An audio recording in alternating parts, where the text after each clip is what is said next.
So as you've heard, I'm Rose Ochieng, and I want to present to you the findings from a paper, a briefing paper that myself and Virginia Lemeson, who's also part of this meeting from Overseas Development Institute, are developing. We are developing the paper as part of the WISER program. WISER stands for Weather and Climate Information Services for Africa. And why the WISER program basically seeks to improve the quality, accessibility, and use of weather and climate information at all levels of decision-making for sustainable development in Africa. Now, the WISER program was funded by UK Aid, now FCDO, and is being managed by the UK Met Office. Now, the objectives of our paper is to better understand the role of the county directors of meteorology in the delivery of weather and climate information services. Now, the CDMs are basically the arm of the Kenya Meteorological Department at the county government. This is following the devolution process where weather and climate information services were decentralized to the counties. So we have a CDM in each of the counties who provides these services. The second objective was to examine how having the CDMs at the county level has improved or not improved the delivery of weather and climate information services, particularly delivery of weather and climate information services in relation to the environmental determinants of health. Next slide, please. Now, for our methodology, we used a mixed methodology where we conducted interviews, we looked at case studies, and then we also did extensive literature review. Now, for the interviews, we conducted key informant interviews with CDMs and National Drought Management Authority officers from three main counties, and that's Kilifi, Kitui, and Kwale County. And then, of course, we did some interviews with some researchers. In terms of case studies, we looked at some of the WISER funded projects. We focused mainly on one that is in Kenya, and a lot of you may know it. It's called the WISER Coast Project. In full, it stands for Enhancing Access to Weather and Climate Information Services in Kenya's coastal region. Now, through the WISER Coast Project, what happened is that the Kenya Meteorological Department received funding from UK Aid, again, through the WISER program, to develop tailored products to meet the needs of intermediaries and end users in the different counties. And they were targeting 4 counties in coastal region, and this is Kilifi, Kwale, Mombasa, and Taita Taveta. So the main activities that were conducted through this project was, first of all, they identified the needs of the target audiences, and then they developed tailor-made products. So it was either new or improved versions of the products, and then they identified the main channels that were effective to deliver these products to the end users. And then finally, they tried to develop feedback loops where they could actually get feedback from the end users about the products that they were disseminating, so they can continue with the process of improving the products. Next slide, please. We also looked at the scientific literature on environmental determinants of health risks in Kenya, and grey literature on development strategies to support health. And finally, we looked at the maintained program on the levels of preparedness and response of health systems to climate shocks in Marsabit, Turkana, and Wajir counties. As I mentioned earlier, we were targeting 2 main counties. There's Kitui and Kilifi County. And the main limitation of our study was that we conducted the study during the COVID-19 pandemic. And so as a result of that, we couldn't necessarily do extensive field work as we had hoped to do. And most of our interviews were also restricted to phone interviews or Skype interviews. Next slide, please. Now, in our findings, we found that the main role of the CDMs is to develop and disseminate decentralized forecasts downscale to the ward levels. And the main types of forecasts that they do disseminate are the seasonal, the monthly, and the weekly forecasts.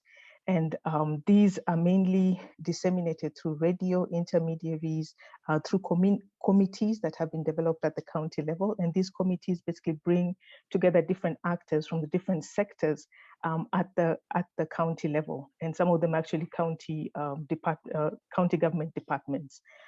So you can see there's the county steering group, and then there's the county development coordination committee.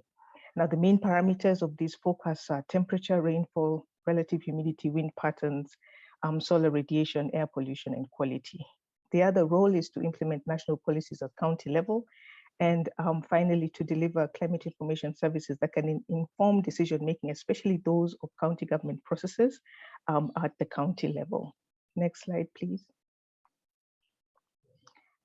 Now, in terms of weather and climate information services and the health sector, we identified that there are three main avenues through which the CDMs interact with the health sector representatives. The first one was basically mainly through dissemination of weather forecasts. So these forecasts, again, as we have mentioned, the parameters, I mentioned the parameters earlier, they're relevant for surveillance of and control and management of climate sensitive diseases. They're also relevant for them to determine, for instance, which types of diseases are expected based on the forecasts that are disseminated by the CDMs. So the forecasts are disseminated to the health sector as part of the normal processes that the CDMs undertake. So they have a mailing list where they send the forecast periodically. They also have these interactions with the practitioners from the health sector, for instance, through the committees that I'd mentioned earlier, like the CSG or the CDCC. The second avenue that we identified was the co-production processes, and the co-production processes were the participatory scenario planning and the GACOFs. I know most of you know about these. And what the participatory scenario planning is basically just a platform that brings together the CDMs at the county level, plus the representatives from all the other sectors, where during the dissemination of the seasonal forecast, so the long rains and the short rains in March, April, May, and October, November, December, they bring together these different actors, disseminate, share with them the forecast, and then based on the forecast, they look at the impacts for the different sectors, and then they're able to identify mitigation actions that can be implemented by the different sectors, and they develop what they call advisories. Then these are disseminated to the end users. So during this process, the health representatives or the health actors are part of it. There's also the GACOF, which is similar to this, but it is done at the regional level.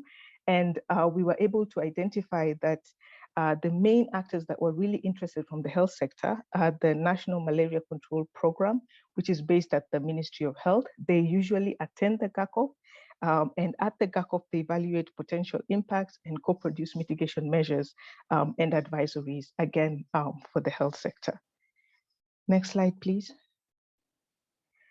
Finally, the other avenue that we were able to identify was through the National Drought Management Authority activities. And the National Drought Management Authority have officers stationed at the counties as well. And what they do is they develop drought early warning bulletins and food and nutrition security assessment reports. Now, these are done just before the seasonal forecast or right after the seasonal forecast. And basically what they do is that they generate, or the NDMA brings together different actors, including representatives from the health sector. And then they get information or data on malnutrition, on food security, based on the forecast that was released or that is to be released, depending on whether they're doing the reports which are done after or the bulletins which are done before the seasonal forecast.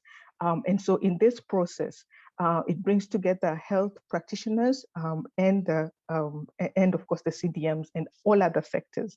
And then they develop these bulletins, or they develop these assessment reports. Next slide, please. So in conclusion, basically what we determined was that weather and climate data provided by the Met services is largely geared towards addressing drought risks and of course tackling malnutrition. There's a very big focus on food security. And again, this is maybe because the CDMs interact a lot with the agriculture sector.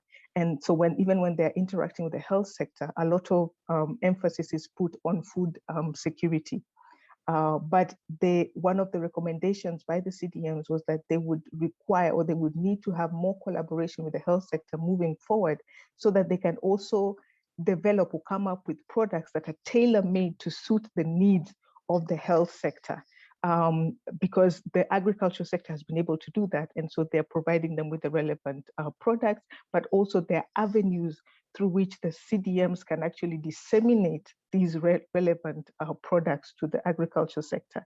So if they continue with the interactions or with the collaborations with the health sector, they'll be able to do the same over time. The only challenge, of course, here is resources in terms of more funding for the meteorological services so that they can improve their coverage and they can improve their service delivery, but also additional resources so that they can also get the relevant skills to then provide the relevant data that is required. Now, overall, we were able to determine that weather and climate innovation services have actually improved significantly, and people actually taking up more and more and using more and more the weather and climate information services that are being provided at the county level. This is because, the products have improved, the accuracy has improved, the timeliness has improved. For example, for the seasonal forecast, now you're able to receive it before the actual season, rather than during the season when now you can't take any mitigation measures. So yeah, that is generally what our findings are.